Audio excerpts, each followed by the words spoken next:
স্নান করে বেরিয়ে আরও কিছু জামাকাপড় নিয়ে এসেছিলাম বালতিতে করে। আর মেয়েটা দেখো কী করছে, ওনাকে আমাকে আগিয়ে দেবে, হেল্প করবে। আর হেল্প করতে গিয়ে এই দেখো কী করলো, আমার নাইটিটা ফেলেই দিল মাটিতে।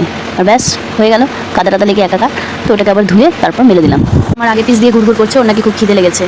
তো যাই হোক, ভাবলাম গোপালকে পুজোটা দিয়ে নিই, তারপরে ওকে খাওয়াবো। গোপালকে পুজো দেওয়া আমার হয়ে গেছে, এবার দেখো ওকে বসে গেছি খাওয়াতে। আর এই খাওয়ানো মানে আমার 1 ঘন্টা খাওয়া দাওয়া করে মনাকে খাইয়ে আমরা নিজেরাও খাওয়া দাওয়া করে মনাকে পাঠিয়ে দিয়েছিলাম ঘুম থেকে উঠে দেখো ঘরটার কী অবস্থা করেছে। তো ভাবলাম ঘরটা গোছাগুছি করি। আর আজকে হলো আমার বড়মশাইয়ের জন্মদিন। তো ওর জন্মদিনের জন্য আমাদের 2 মা বেটির একটা বিশেষ প্ল্যান আছে। তার জন্য ওর দিদুন বাড়িতে কিছু গুছিয়ে রেখে এসেছি। তো ওর বাবা বাড়ি থেকে বেরোলে ওগুলো বাড়িতে নিয়ে আসবো ভেবেছিলাম, কিন্তু এখন জানো তো কী হলো, এখন দেখছি আমার শাশুড়ি মা ওর বাবাকে ডেকে 500 টাকা দিয়ে বললো কেক নিয়ে আয়। তো ব্যাস আমার সারপ্রাইজের 12টা তো বেজে গেছে। তো আমি ভাবলাম থাক, তাহলে আমার শাশুড়ি মা যা প্ল্যান করেছে সেগুলো আগে ইউটিলাইজ হোক, তারপরে আমি যাবো বাড়িতে।